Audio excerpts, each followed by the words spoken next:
मुंबई, मायानगरी, भारत की आर्थिक राजधानी, जहां छोटे बड़े हर किस्म के व्यवसाय होते हैं। और वहीं एक ऐसा बाजार है जिसे दुनिया का सबसे बड़ा डायमंड मार्केट माना जाता है, जवेरी बाजार। दुनिया भर में जितने डायमंड्स बिकते हैं उनमें से 70-75% डायमंड्स यहीं से एक्सपोर्ट होते हैं। दुनिया के 10 डायमंड्स में से 9 डायमंड्स की कटिंग और पॉलिशिंग हमारे भारत देश में होती है। सालाना 1.25 लाख करोड़ के टर्नओवर वाले इस बिजनेस में लगभग 8 करोड़ 50 हजार लोग काम करते हैं। दो कप फिर हो कि नहीं? लेकिन जहां हर रोज इतने लाखों करोड़ों के डायमंड्स का लेन देन हो, वहां जाहिर सी बात है कि कुछ लोग ऐसे होंगे जिनका दिमाग उल्टी दिशा में घूमता है। क्योंकि लालच वो बुरी बला है जो किसी को भी अपना शिकार बना लेती है। जो इसकी चपेट में आने से बच गया वो संभल गया, जो फंस गया तो खलास।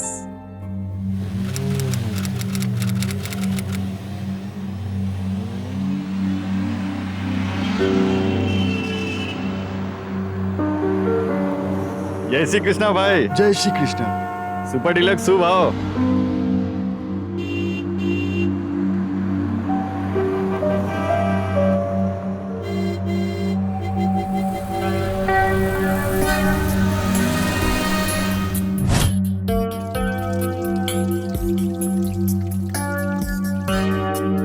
जय श्री कृष्णा। जय श्री कृष्ण।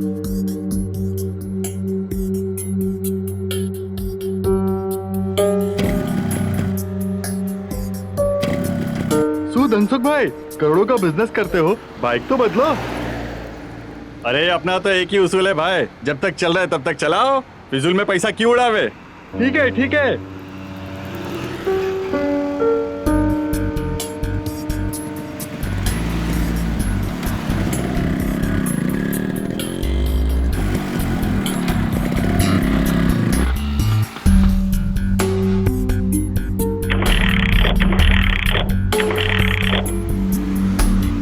नजर लगी क्या इसको?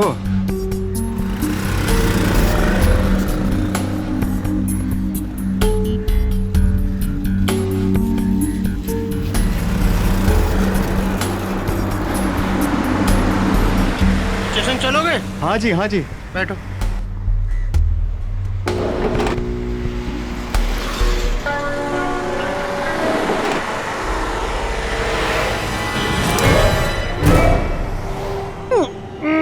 सीधा बैठ, ज्यादा होशियारी की ना, देखा है ना, तेरे गर्दन के पार कर दूंगा।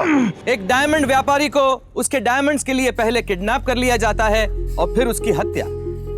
ऐसी लालच से भरी आपराधिक घटनाएं हम आए दिन अखबार की सुर्खियों में पढ़ते रहते हैं। आज की हमारी कहानी भी कुछ ऐसे ही लोगों की है जो अमीर बनने की लालच में इतने अंधे हो गए कि इंसानियत और हैवानियत के बीच के अंतर को ही भूल गए।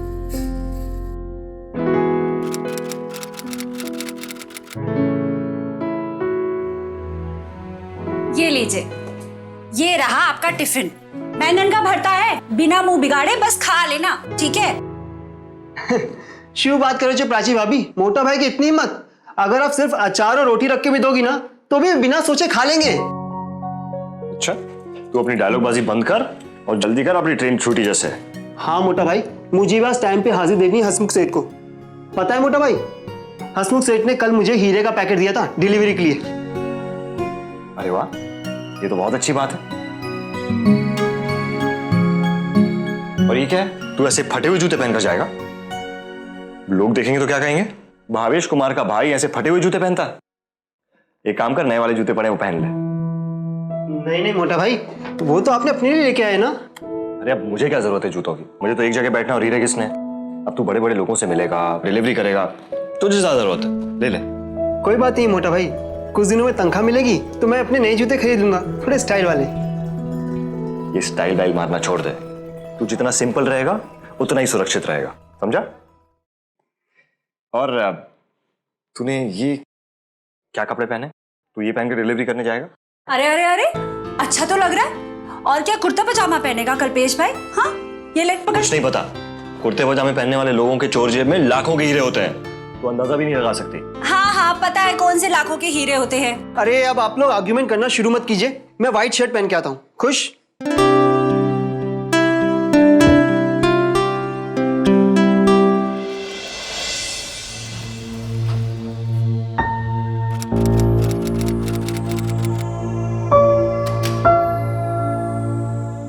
जय श्री कृष्ण सेठ जी।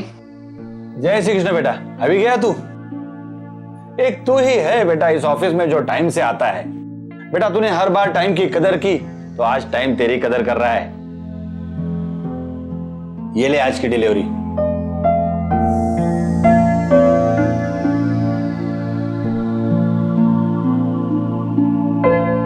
अच्छा सेठ जी, चलता हूँ। जय श्री कृष्ण। जय श्री कृष्ण बेटा।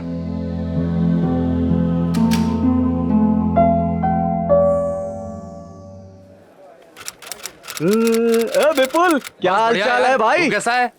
अरे भाई, आज बहुत अच्छा माल बिका है। अच्छा माल हाथ लगा है। आज शाम को डांस बार पक्का। बिल्कुल यार। चल पैसे दे।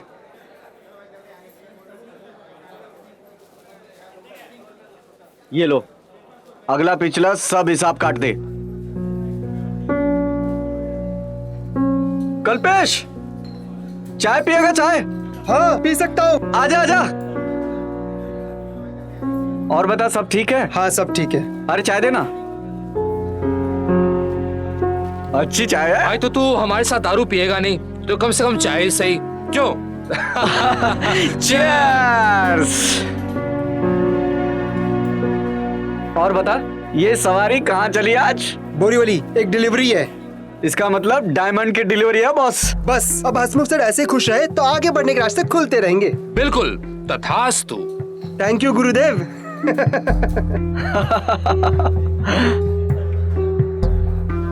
अच्छा भाई, मैं चलता हूँ। अरे सुन ना, मेरा एक काम करेगा?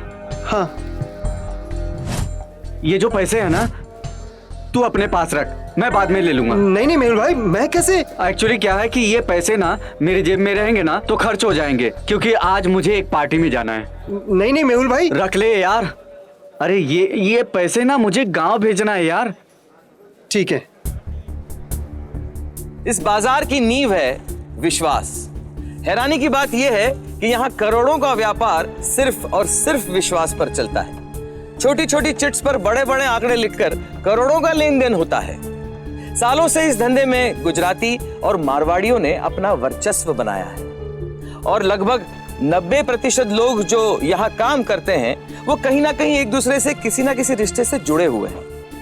लेकिन लालच रिश्ते नाते नहीं देखता। लालच को तो सिर्फ मौके की तलाश होती है और कल्पेश जैसे नौसिखिए का लालच की गिरफ्त में फंसना बहुत ही आसान था। मेहुल भाई, ये लो तुम्हारे 5,000 रुपए, गिन लो। क्या गिन लो? पगला गए हो क्या? ये रखो अपने पास, जब जरूरत होगी ना तो मांग लूंगा।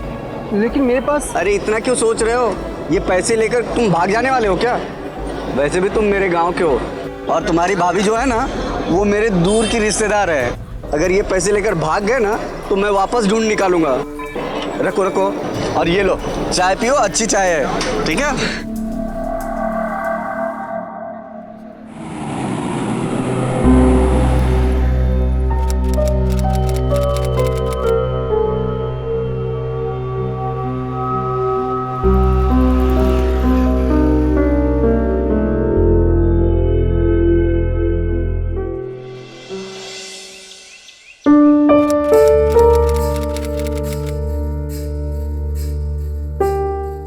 कल्पेश, ब्रांडेड शूज ना?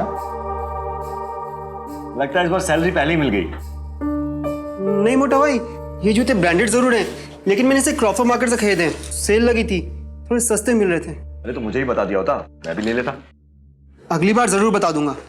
अरे बता दूंगा क्या, मैं ले ही आऊंगा आपके लिए। वो सब छोड़, ये बता तेरा काम कैसा चल रहा है? बहुत अच्छा मोटा भाई। ऐसी ईमानदारी और मन लगा के काम करो और हमारा और हमारे परिवार का नाम रोशन करो। एक दिन लोग मुझे देख के बोलने चाहिए कि वो देख कल्पेश सेठ का भाई जा रहा है। आप भी ना जब देखो उसके पीछे पड़े रहते हैं। चलो अभी जल्दी का लेट था।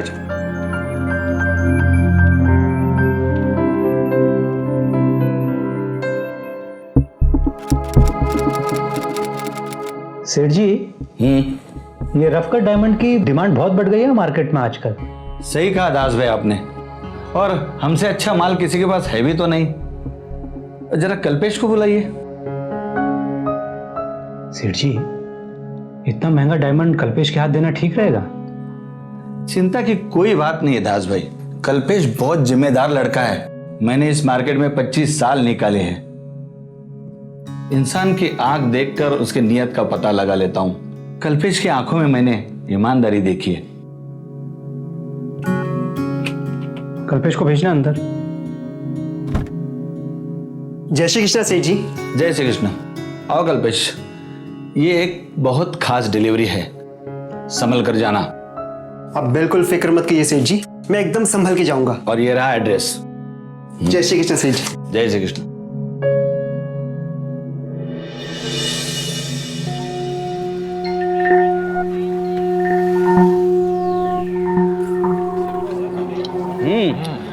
बढ़िया है। अरे कल्पेश, अच्छा हुआ तुम मिल गए। वो मुझे पैसे लौटा दो यार, मुझे बहुत जरूरत है। मेहुल भाई, दरअसल वो पैसे है ना, खर्च हो गए। दरअसल वो मेरे जूते फट गए थे। पर आप चिंता मत करो, 1-2 दिन में मेरी तनख्वाह मिल जाएगी, मैं लौटा दूंगा। अरे यार कल्पेश, तुम इतनी सी बात के लिए इतना टेंशन ले रहे हो?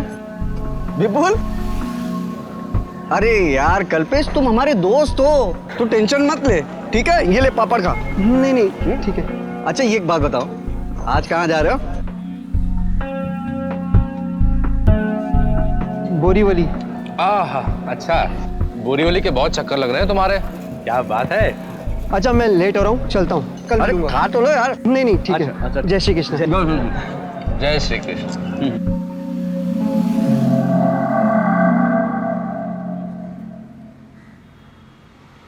भैया बोरीवली तक का भाड़ा कितना होगा?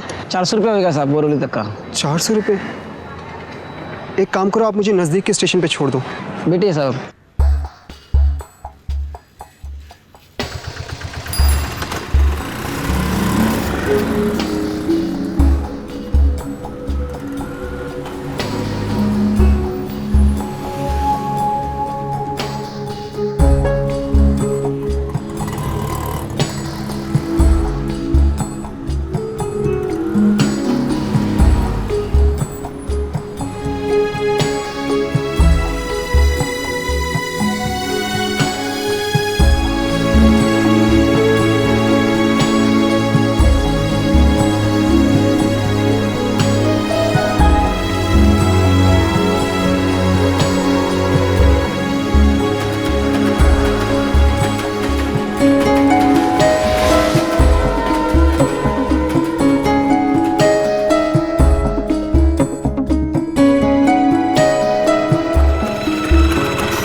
अरे आ गए आप?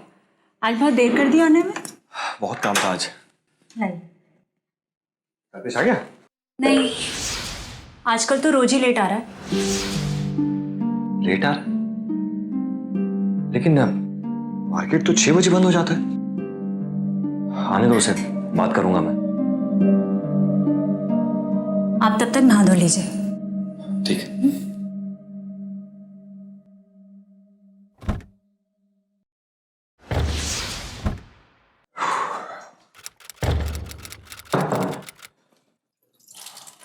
सुनिए, हाँ? एक बार अपना फोन चेक कर लीजिए, थोड़ी देर से बज रहा है।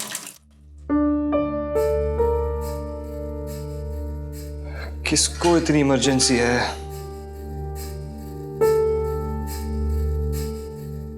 हसमुख सेठ के इतने सारे मिस कॉल।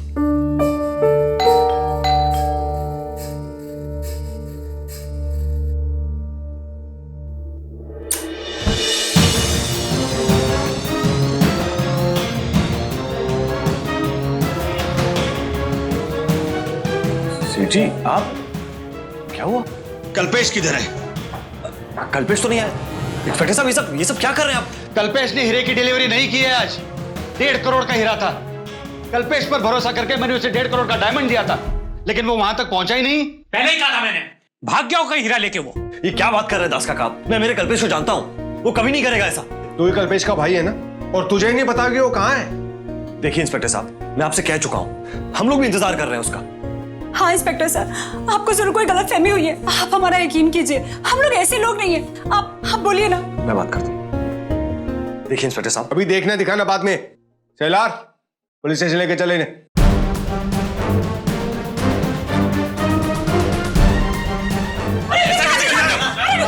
इंस्पेक्टर साहब मेरी बात तो सुनिए।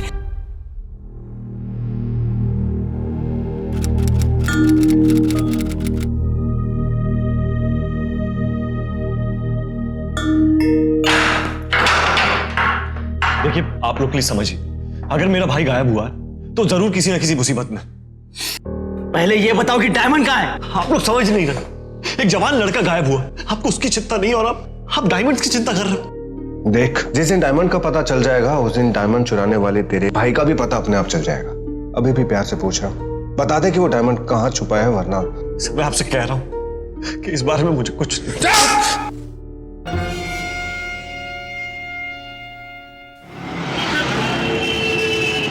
वो लोग उनको उठा कर ले गए पापा, उनको उठा कर ले गए। आप प्लीज कुछ कीजिए ना, किसी से बात कीजिए, कुछ तो कीजिए पापा। हाँ जैसी कोई खबर मिलती है वो बताती हूँ। क्या हुआ आपको? पापा मैं बाद में बात करती हूँ।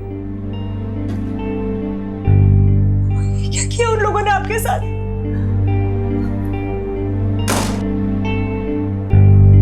भगवान, ये क्या हाल बना दिया आपका? 15 सालों की इज्जत पे पानी फेर के भाग गया कल्पेश। कभी सपने में भी नहीं सोचा था कि वो इतना लालची निकलेगा। अब तो बस किसी तरह वो डायमंड मिल जाए। डायमंड्स सबको उस कांच के टुकड़े की पड़ी है जिसकी कीमत सिर्फ 1.5 करोड़। मेरा भाई, किसी को उसकी फिक्र नहीं, कहां है वो, किस हालत में, किसी को कोई चिंता नहीं है उसकी, किसी को नहीं।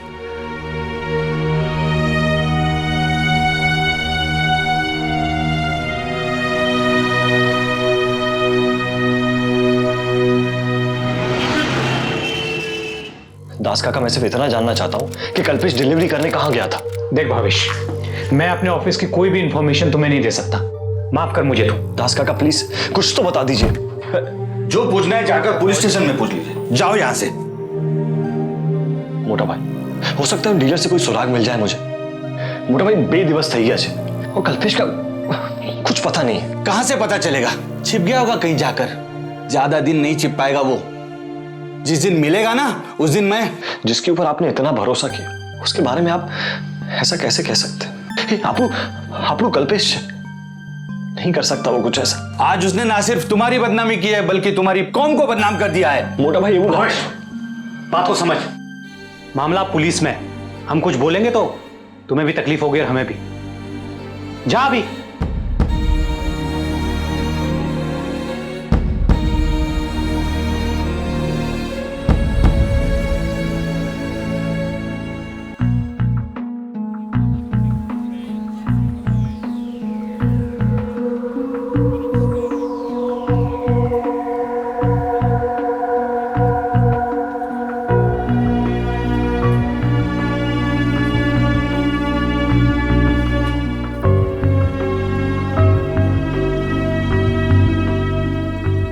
रमेश, कल्पेश आया था क्या यहाँ पे? नहीं भावेश भाई, कल्पेश भाई चाय की दुकान पे नहीं आए थे। ए भावेश, कैसा है तू? तू काम पर क्यों नहीं आया आज? सुंदर, कैसे हूँ काम पे? कल्पेश को गायब हुए 2 दिन हो गए और अभी तक उसका कोई पता नहीं चला। तू एक काम कर, हसमुख भाई के सारे डीलरों से जाके पूछ कि उस दिन डिलीवरी किसके यहाँ हुई, शायद कोई सुराग मिल जाए। मैं हसमुख सेठ को बरसों से जानता हूँ। पिछले 20 साल से वो सिर्फ 5 डीलरों के साथ धंधा कर रहे हैं। मैं तुझे उनके नाम लिख के देता हूँ। थैंक यू सुंदर। भावेश जितना इस मामले की तह तक पहुंचने की कोशिश कर रहा था वो उतना ही इसमें उलझता जा रहा था। भावेश उन सारे ऑफिसेज में गया जो बरसों से हसमुख सेठ के परमानेंट क्लाइंट थे, लेकिन उनमें से किसी ने भी हसमुख सेठ को उस डायमंड की ऑर्डर नहीं दी थी। अब जाके भावेश को पता चला कि हसमुख सेठ ने एक नए व्यापारी के साथ डील की थी। कौन था यह नया व्यापारी? कल्पेश के गायब होने में कहीं इस छठे व्यापारी का हाथ तो नहीं था? ये हसमुख सेठ का छठवां डीलर कहां से आ गया? यार वही तो मेरे समझ में नहीं आ रहा।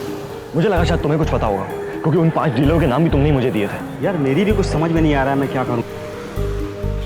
सुंदर, जहाँ मुझसे ना कोई बात कर रहा है ना मुझे कुछ बताने को तैयार है, परेशान हो गया हूँ। तुम एक काम करो, यहाँ पे खड़े होने वाले सारे ऑटो ड्राइवर से पूछो, उनमें से कोई एक तो होगा जो उस दिन कहीं पे छोड़ा होगा कल्पेश को।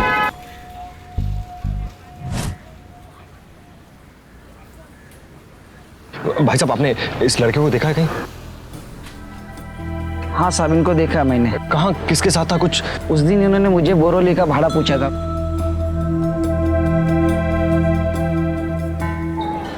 इसका मतलब है डिलीवरी बोरीवली की थी। थैंक यू भाई साहब। बहुत खोज के बाद भावेश को एक ऑटो वाले से यह पता चला कि कल्पेश आखिरी बार डायमंड की डिलीवरी करने के लिए बोरीवली गया था। भावेश ने अपने कांटेक्ट से यह पता किया कि बोरीवली में ऐसा कौन सा डायमंड व्यापारी है जो 1.5 करोड़ के डायमंड खरीदने की क्षमता रखता है। और आखिरकार उसे एक नाम और एक पता मिला, धीरूभाई शाह, 302 चेतना टावर, बोरीवली।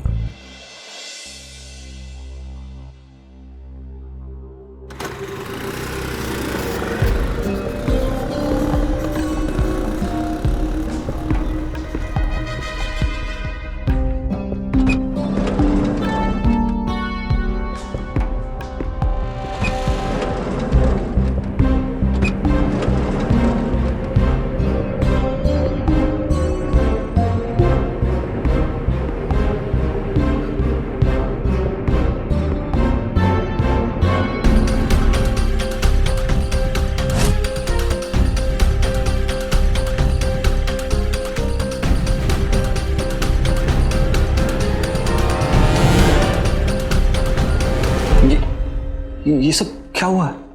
धीरूभाई शाह का मर्डर हो गया है। क्या? कैसे हुआ ये सब? वो तो पता नहीं। कमरे की अच्छी तरह से छानबीन करो और रूम के बाहर से भी जो कुछ भी उसको। सर सर सर ये सब कैसे? तुम यहाँ क्या कर रहे हो? धीरूभाई को जानते हो तुम? नहीं सर, मैं नहीं जानता इनको, और ना ही मेरा इनके साथ कोई रिश्ता ना था। लेकिन सर, कल्पेश का हो सकता है। मुझे ऑटो वाले से पता चला कि उस दिन कल्पेश बोरीवली के लिए निकला था।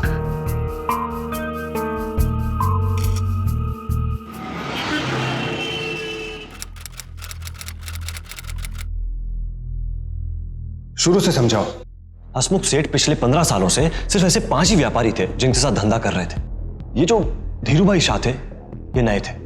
इनके साथ धंधा करीबन 6 महीने से हो रहा था। और सर, हमारे मार्केट में ऐसा बहुत कम होता है कि इतने कम समय में करोड़ों का धंधा हो। ये सब बातें तुम्हें इतनी डिटेल में कैसे मालूम? सर, मुझे मार्केट में 15 साल हो गए। कुछ सोर्सेस तो मेरी भी। पर ये भी तो हो सकता है कि कल्पेश ने उसको भी मार दिया हो।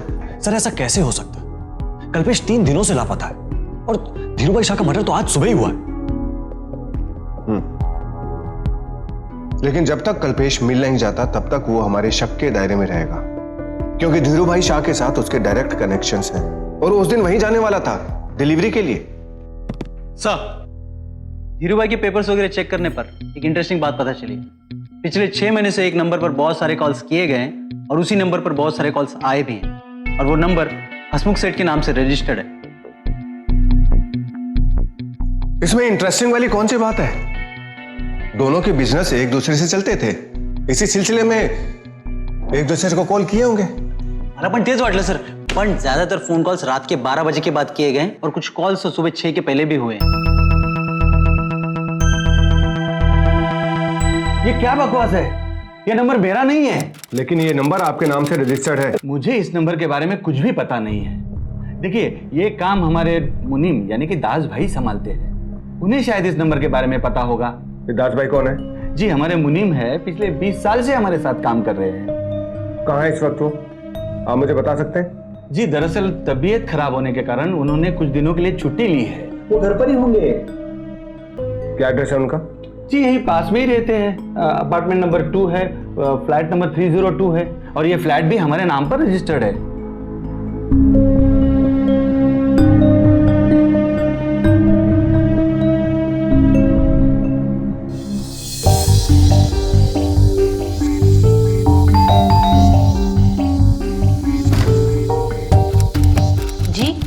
विकास भाई हैं घर पे?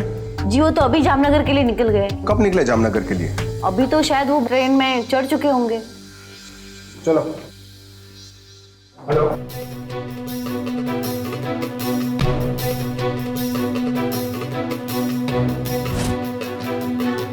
क्या हुआ? मिला वो? हाँ सर, हमने पकड़ लिया उसे।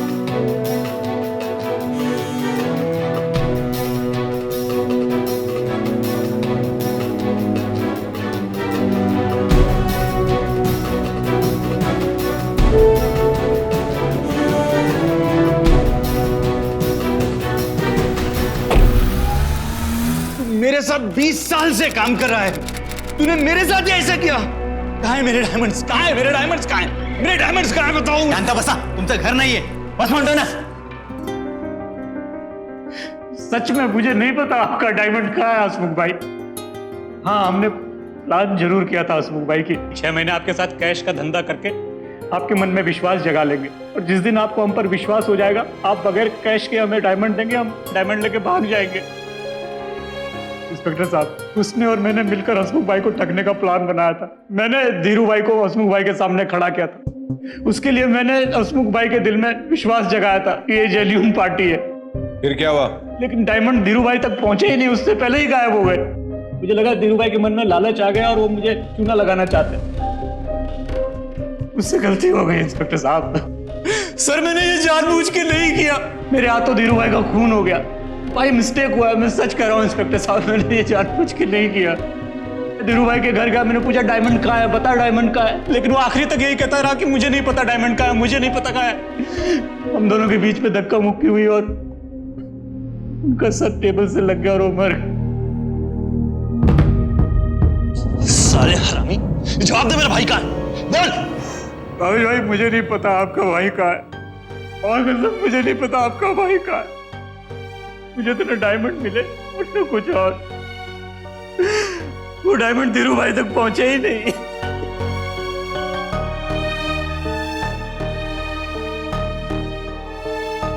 धीरू भाई शाह के मर्डर केस की गुत्थी तो सुलझ गई, और हसमुख सेठ के डायमंड्स और कल्पेश का गायब होना अभी समझ नहीं आ रहा है।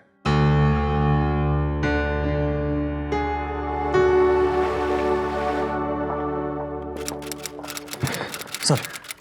भावेश, तुम बार बार पुलिस स्टेशन आके अपना और मेरा दोनों का टाइम बर्बाद कर रहे हो। देखो, तुम्हें छोड़ दिया इसका मतलब ये नहीं है कि तुम बच जाओगे, बल्कि तुम्हें इसलिए छोड़ा है कि तुम्हारे भाई ने जो डायमंड चोरी किए हैं उसे ढूंढ कर लाओगे, समझे तुम? सर मैं इसीलिए तो आपके पास आया हूं, ताकि आप मेरे भाई को चोर ना समझे और सर आपको खोए हुए डायमंड भी मिल जाए। वो कैसे? सर ये देखिए, ये फोटोग्राफ मुझे हसमुख सेठ के ऑफिस से मिली है। सर ये वही डायमंड है जिसकी डिलीवरी करने कल्पेश गया था और अभी तक वापस नहीं आया सर। पर इतने बड़े मार्केट में इस डायमंड को ढूंढेंगे कैसे? सर एक रास्ता है मेरे पास। ये डायमंड्स चोरी के, और चोरी के डायमंड्स में डील सब लोग नहीं करते। बहुत कम लोग होते हैं जो ऐसे डायमंड्स में हाथ डालते हैं सर। मतलब सर, मार्केट में खुफिया सिंडिकेट्स होते हैं जो कि ऐसे डायमंड्स में डील करता है, और इन डायमंड्स में ना तो कोई सर्टिफिकेट होते हैं और ना ही कोई गारंटी होती है सर। ये बहुत ही रिस्की डील होती है, इसलिए बहुत कम लोग हाथ डालते हैं। मार्केट में ये बताना बहुत ही मुश्किल है कि कौन कौन लोग हैं जो इसमें धंधा करते हैं सर।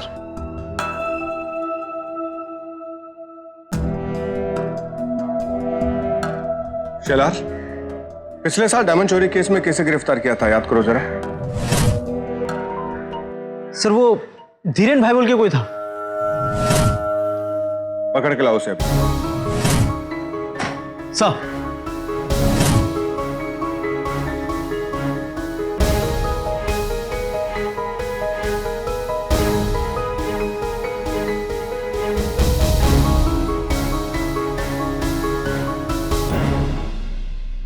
जय श्री कृष्ण साहब। साहब क्या हुआ, मुझे बुलाया? अब मैंने क्या किया साहब?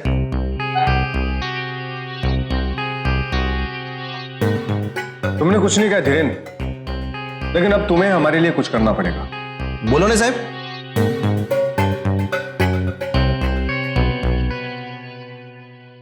पुलिस ने अपने नेटवर्क के जरिए बाजार में यह बात फैला दी कि चोरी के डायमंड को खरीदने के लिए एक बायर दिलचस्पी दिखा रहा है। जवेरी बाजार की एक खास बात है कि यहाँ खरीदार और बेचने वाले की तुलना में बिचौलिए यानी ब्रोकर्स की संख्या ज्यादा है। चोरी के डायमंड की बात आग की तरह बाजार में फैल गई। बात तो फैल गई, लेकिन 2 दिनों तक बेचने वाले से कोई खबर नहीं आई। लगता है हमारी सारी कोशिशें नाकामयाब होती जा रही हैं। तभी तो 2 दिन हो गए, लेकिन अब तक किसी भी तरह की कोई इंक्वायरी नहीं है हमारे पास। लेकिन ऐसा कैसे हो सकता है? अगर चोरी हुई है तो माल बिकने मार्केट में क्यों नहीं आया? साहब एक कॉल आया सूरत से। माल बिल्कुल वैसा ही है साहब, रपकट 4 कैरेट जैसा चोरी हुआ है। तो उस व्यापारी को कल के लिए हाँ बोल दो, और अगर डायमंड वही है तो डील होने के बाद बाहर निकल के मुझे फोन करो। ठीक है सर।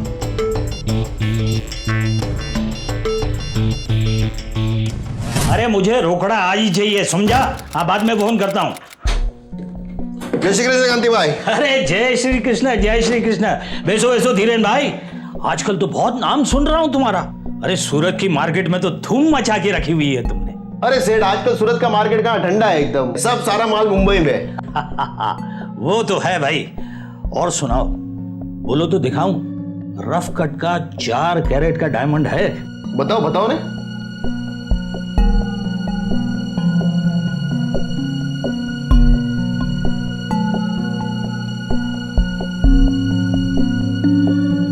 अब ये बताने की जरूरत तो नहीं होगी ना कि सौदा रोकड़े में होगा। 1 हाथ कैश, 1 हाथ डायमंड। अरे सेठ, जवेरी बाजार में किसको भी पूछ दो धीरेन भाई का नाम। माल दो रोकड़े में, माल लो रोकड़े में। कम काम करो, अच्छा काम करो। माल देखो सेठ। हाँ हाँ, देखो देखो, इसमें संकोच की क्या बात है।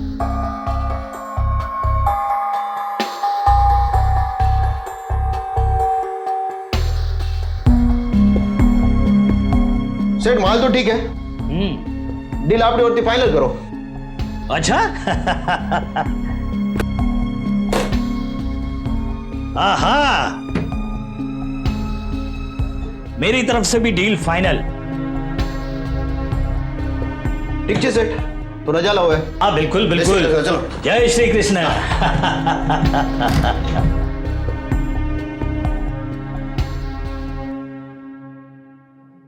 साहब काम हो गया साहब।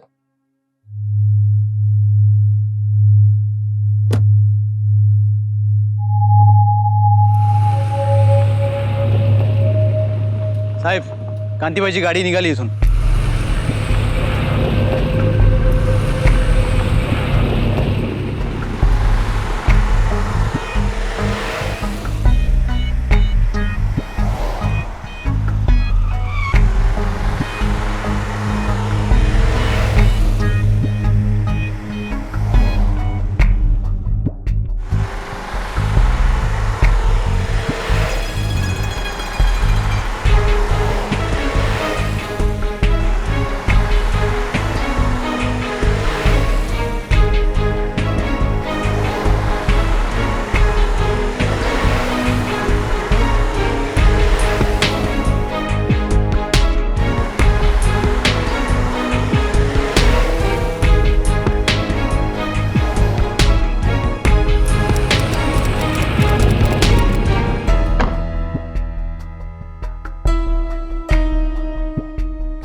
भावेश, तुम यहीं रुको, मैं अभी आता हूं।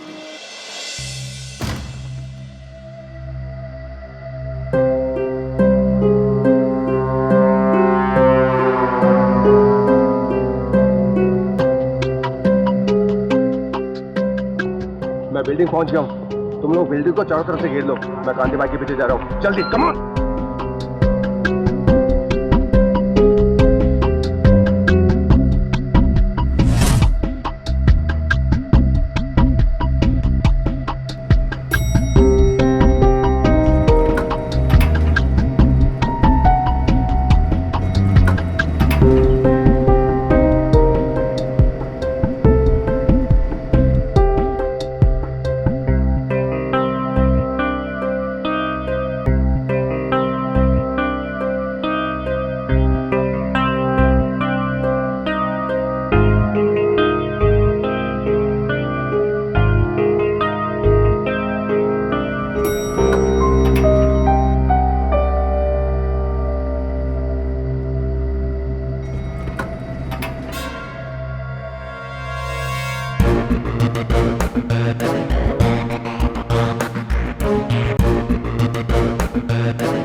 साला अगर हिला तो तेरी खोपड़ी उड़ा दूंगा मैं।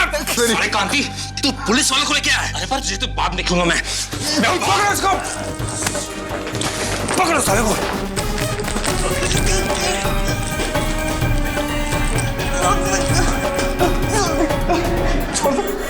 एक लड़का यहाँ से नीचे भागा, उसको पकड़ो।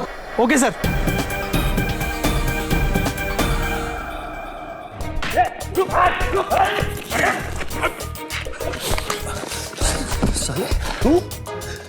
तुम लोग तो अच्छे दोस्त थे ना? बोल मेरा भाई कहाँ है? मैंने कभी सोचा भी नहीं था कि तू ऐसा करेगा। बोल, जवाब दे। भाई जी शांत हो जाइए, क्या कर रहे हैं आप? छोड़ दीजिए।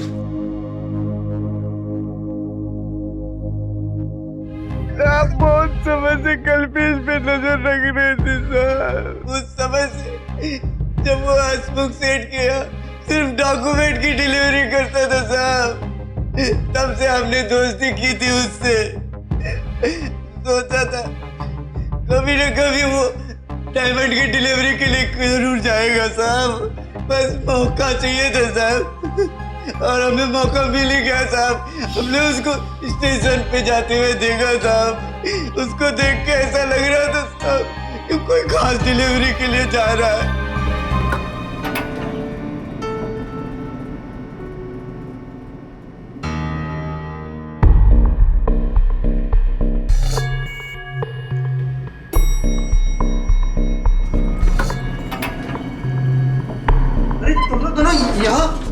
कैसे? तेरी जिंदगी खतरे में है दोस्त, और हम तुझे बचाने आए हैं। अरे मेहुल भाई क्या कर रहे हो ये? अरे टेंशन मत ले यार, हम है ना। बता, उसके बाद तूने उसके साथ क्या किया? कहाँ लेके गया उसको तू? पनवेल लेकर गए साहब, फिर वहां पुलिस की इंटरोगेशन के बाद भला मेहुल और विपुल कितनी देर तक चुप रहते? सब बोल दिया उन्होंने, लेकिन अब भी एक सच सामने आना बाकी था, कल्पेश का सच।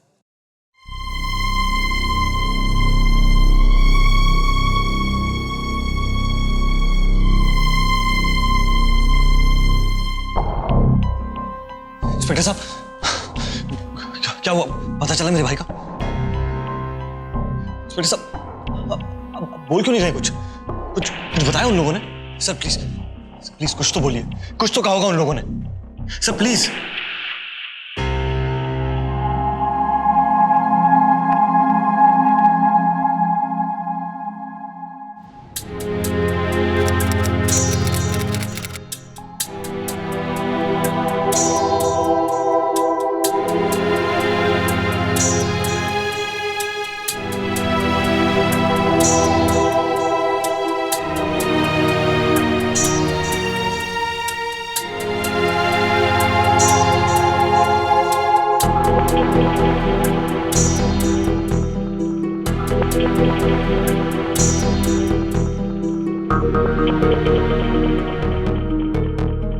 भावेश, देखो अगर तुम लाश को आइडेंटिफाई नहीं करोगे तो मजबूरन हमें म्युनिसिपैलिटी में भेजना पड़ेगा।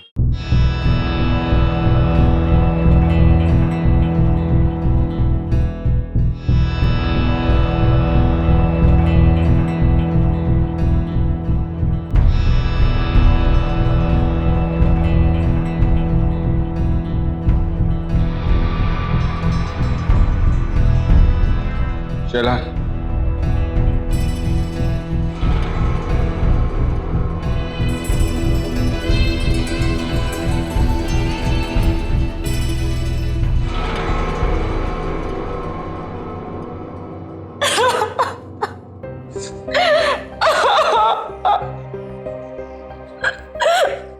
ये स्टाइल वाइल मारना छोड़ दे। तू जितना सिंपल रहेगा उतना ही सुरक्षित रहेगा। ऐसे ईमानदारी और मन लगा के काम कर। एक दिन लोग मुझे देख के बोलने चाहिए कि वो देख कल्पेश सेठ का भाई जा रहा है।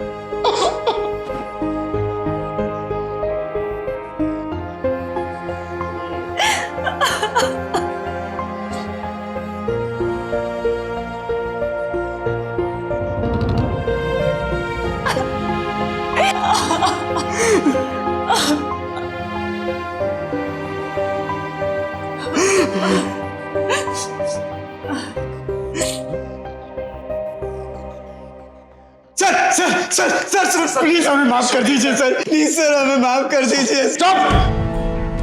माफी देना तो तुम्हें नामुमकिन है, लेकिन हाँ एक वादा मैं तुमसे जरूर करता हूं। अदालत से दरख्वास्त जरूर करूंगा कि तुम्हें सख्त से सख्त सजा सुनाए, ताकि तुम दोनों इस देश के लिए एक मिसाल बन सको, ताकि कोई भी जुल्म करने की ऐसी हिम्मत ना कर सके। समझे तुम लोग? नहीं सर, प्लीज सर, बात तो सुनिए सर। सर प्लीज हमारी बात सुनिए, प्लीज सर हमारी बात तो सुनिए। ये सिर्फ एक और कहानी या सावधान इंडिया का एक और एपिसोड नहीं है, इसलिए इसे देखकर अनदेखा मत कीजिए। आज के दिखाए एपिसोड पर सोचिए। ये सोच आपको लालच की गिरफ्त से बचाएगी। आपको पहुंचा हुआ नुकसान सिर्फ आपका नहीं, आपके परिवार, समाज, हम सबका है। लालच का अंत तो बुरा ही होता है। दास भाई, विपुल, मेहुल जैसे लालची लोग एक दिन खून करके सारी उम्र जेल में बिताते हैं, और उनके लालच की सजा हम जैसे आम आदमी को अपनी जान देकर चुकानी पड़ती है, जैसे कल्पेश के साथ हुआ। सोचिए, गौर कीजिए, जिंदगी, रिश्ते बेशकीमती होते हैं। कहीं थोड़े से पैसे के लालच की वजह से हम बहुत कुछ गंवा तो नहीं रहे हैं। अगर आपको अपनों की फिक्र है तो मेरे साथ मिलकर शपथ लीजिए कि हम अपने अंदर के लालच को बोलेंगे आता बस, बाहर के लालचियों को बोलेंगे आता बस। आमची मुंबई, मी मुंबई कर, सतर्क मुंबई कर, सुरक्षित मुंबई, सावधान इंडिया, मुंबई फाइट्स बैक।